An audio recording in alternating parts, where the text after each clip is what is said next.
Hey, welcome everybody. Today we're going to talk about shoulder pain. Now this is part one of shoulder pain in our pain series. We are the FitHealth Pros. I am Coach Sean. I'm Dr. Kevin. Thanks for coming along for the ride. Yes.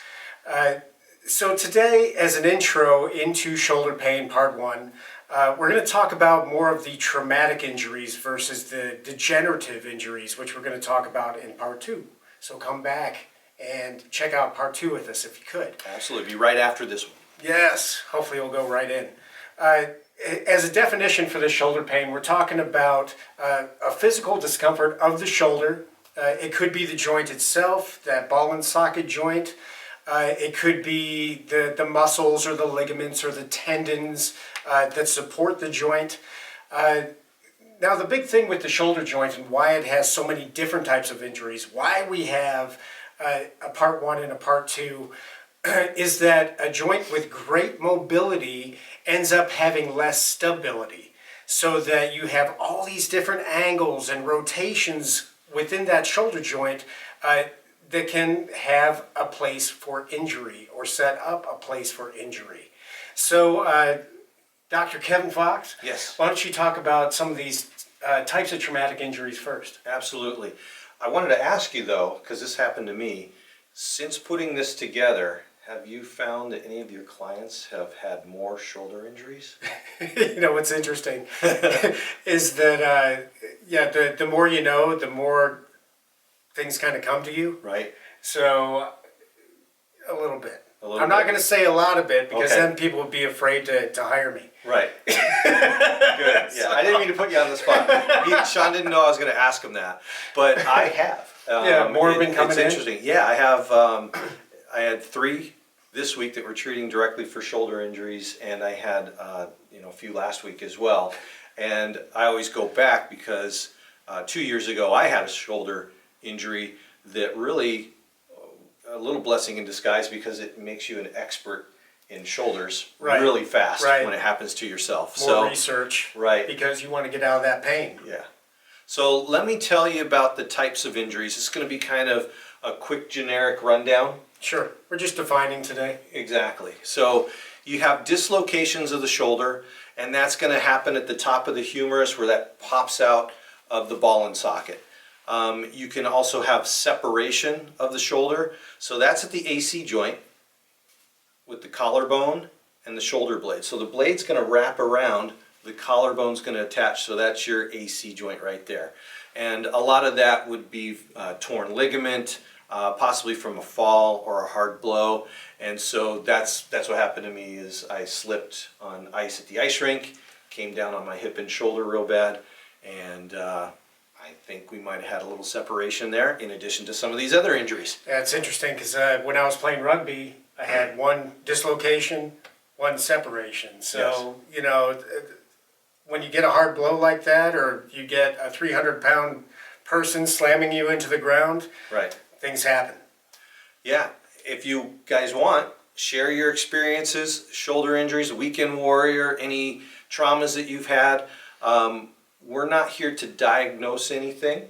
Right. But it's always fun to share because someone else might be watching the comments down below and then they can relate. But always go to your professionals to get that diagnosis. Please. Where are we at? So fractures. So again, a break, the clavicle is one of the popular ones just because it's a thinner bone. Some people actually do break that humeral bone. That's a pretty good trauma. That's a pretty intense blow to get that. Mm-hmm. Yeah. Cartilage tears, these are the ones that are more common, and they can be hidden too because some people just think it's an ache or a pain and they have this cartilage tear going on and they never knew it. Mm-hmm. And then it usually can go into one of the ones that I'm going to talk about, the frozen shoulder. I'll talk about that in a second. Cartilage tears, that's going to happen around the rim of the shoulder joint inside. A lot of that's from repetitive use, again, falls or a direct blow. Rotator cuff tears. So you got little muscles in the shoulder that make up the rotator cuff. There's tendons there, so overuse can be a rotator cuff problem. Falls, wear and tear. as you age, all of those different types of things. So, also I wanted to mention, so the rotator cuff is going to hold the arm in place, or when you bring your arm overhead. If you do get a rotator cuff tear, what ends up happening, and is a negative that I see a lot, and you probably do as well, is the rotator cuff, when that goes, all of the bigger muscles, so the pecs or scapular or some of the bigger traps or rhomboids, right. The trapezius traps, those are going to then kind of recruit, and then you get an overuse type of syndrome where the shoulder is going to go up and imbalance the rest of your body too. So if you look in the mirror, if you have a high shoulder, you may be recruiting some muscles because you have a weak rotator cuff muscles. Frozen shoulder, that's the one I was going to talk about. So adhesions or a wearing away of those muscles that are inside the shoulder. So a lot of times if you have pain for long periods of time, after surgery there may be scar tissue that builds up. So that frozen shoulder is going to completely block the movement. An impingement, that's going to cause lack of movement as well, or lack of range of motion, because your body's saying, don't move me, because you may be affecting that nerve or impinging upon something else. So tendons, rotator cuff muscles, the bones in the shoulder. We're looking sometimes at x-rays, we're looking at bone spurs in there. Sure. So that can build up over time. Yeah. And then the last type of injury, very popular within the physical therapy realm, in the sports injury like softball, baseball, football. Any overhead throwing motions. Any overhead, yeah. So that's called a slap tear. And what we're going to do, I'm not going to define it. Let's do it. Challenge. We'll do a challenge. So anybody down in the comments, if you can define the slap tear, we're going to send you, if you once you give us your information, I guess, we'll send you a prize. So we're not sure what that prize is. First person. First person, yeah. There you go. There we go. All right. So it's trauma, overtime, and overhead motion. Now you got to define what the slap tear is. Yeah. What does SLAP stand for? Right. So there's a couple of ways. Obviously, everyone's got Google, but we're also going to tell you what it is on the next video. Perfect. So the part 2. Boom. All right. So that's the types of injuries. All right. So from the types of injuries, I'm going to go into some general causes. Some of these things are direct. Some are referred, say, coming from organs or different muscle systems. Some go straight down that kinetic chain or up that kinetic chain, kind of coming from, say, a broken arm, where it radiates up into the shoulder, a broken collarbone where it radiates down. So we're going directly into that. Perhaps bursitis, where the bursa sac within the joint is inflamed. Other injuries to the joint, the tendon, the ligaments within the joint that are supporting that shoulder complex. There is an inflammatory disorder called polymyalgia rheumatica, which could also cause that inflammation. That was a couple of big words. Yes. Felt pretty good to get that out there. And also something that Dr. Fox probably sees more of for impingements, which is the brachial plexus injury, which basically is where the nerves come from the spinal cord and go into the shoulder. Right. And we see a lot of that when I take x-rays and someone's got a shoulder. We look at the shoulder triad. So we're involving the neck, the upper back, and the shoulder. Right. And so when I take an x-ray of the area, so depending on how somebody injured it, I'm looking at those things, and there can be a pinched nerve in the neck, cervical spine, Sure. that goes through that brachial plexus and really takes care of all the arm motions and arm strength through that. So I'll try to pop up a picture of that. It's pretty common if you look online, just brachial plexus and nerves, but we deal with that all the time. Yeah, I have clients that have had that as well, and it can cause a radiating pain going down that arm too, just from a single nerve being pinched up here. Mm-hmm. So again, very common. And then speaking of other common types of injuries, sprains as well. Just through different ranges of motion, and you overdo it, you end up getting a sprain. Ice it down, take that inflammation down. Can heal pretty quickly over time. There are other injuries like tendon ruptures, torn cartilage, like we were talking about a little bit before.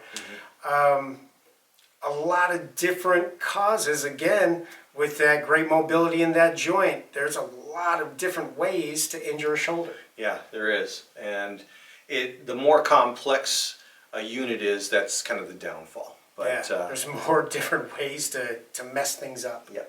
So read number 3? Yeah, let's go to effects. All right. So some effects that you may feel are going to be arm weakness. So it can not just be in the shoulder, but all the way down into the arm. You may feel weakness in the wrist, even in the elbow.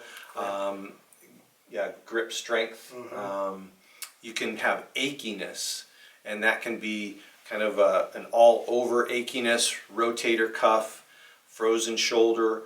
You can have achiness from osteoarthritis, which the itis part of that is an inflammatory process, and usually there is an achiness or a pain with that. Yep. And we're going to get into the arthritis and those degenerative types of things again with the shoulder pain part 2, so that'll be in the next video.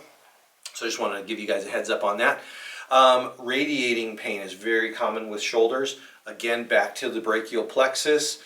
So if it's in the shoulder, it can radiate down into the arm, but keep in mind, if it's not a direct trauma to the shoulder, where is that impingement coming from? So we call that radiculopathy either cervical radiculopathy or thoracic radiculopathy. And Those are big words too. yeah, It's the big word I say them all the time. It's just kind of, those are, and they're not written down, so I say them a lot easier. If it was written, then then you stumble over I would stumble over that. A burning sensation. So if you have a burning sensation in there, or in the bursa, or right on the muscles, that's definitely a big indicator of problems. Stiffness. Again, you want to diagnose this. We're not here to diagnose these things, but if you're having any of these things, stiffness, you put ice on it, feels good, a couple of days, that's great. But if it's lingering, If it continues, we don't want it to get full on chronic, so get some help. yeah, You know, get a professional advice, at least a diagnosis of what's going on. right.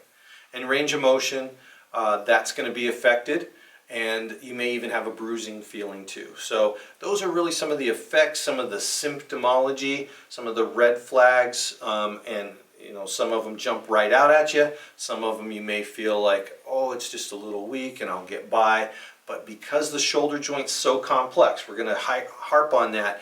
The complexity is what's going to lead you to really find out what's going on, because you do not want to think this is a simple joint, that it's just a muscle problem, because if you let it go and there's a lot of scar tissue, Get worse and you're worse. going to get worse. Now, Yeah. it will heal up. It will. But it heals up to where you're going to have that lack of range of motion, and also another potential susceptibility to having more injury to the area too. So that's the effects. So number 4. So speaking of specialists, we'll go number 4. Number 4 is the different types of therapies that you can possibly get for a shoulder injury. You can go, classic physical therapy, utilizing the PT bands and things like that to get that range of motion back to where you want it and get you through the pain. Oftentimes they don't necessarily go around the pain. Right. You sometimes need to go through the pain to get to the other side. Aquatic therapy to take gravity out of the equation, especially if you're having problems lifting it. That buoyancy in the water can help with that quite a bit. Chiropractic, of course. Dr. Kevin could help you with that. Laser therapy, electric stim.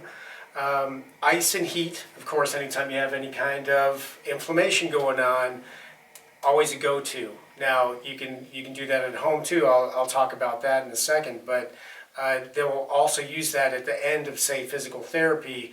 Before they send you on your way, you'll have an ice down period or a heat up period, depending on how they're working with you. Stretching, assisted stretching from a professional, ultrasound, kinesio tape can also stop some of that nerve firing going on. and also help regain some of the strength that you might lose through an impingement. Speaking of at home, again, ice and heat, light range of motion, stabilization is very important before you see a specialist. If it is hurting, just to even be in place, just a little wiggle, put that sling on there, stabilize that. Anti-inflammatory nutrition, compression, again, ace bandage, other types of shoulder slings where it really tightens up next to you and compress around to make sure that that joint doesn't move depending on how tough the injury is, how bad that injury is. And then in order just to kind of manage between seeing your specialist or before seeing your specialist, possibly some pain medications, muscle relaxers. We want that more as management and make sure you go see a specialist. Don't just start popping pills because that can possibly lead to a downward spiral in another way. And we definitely don't want that either. It's only for management on the way to a specialist. Yeah, I'll see that in people that can't sleep, they can't work, they can't drive. But what happens is you start masking the symptoms or feeling better, and all of a sudden you're doing chores around the house and it's not healed all the way. Right. So be careful with that.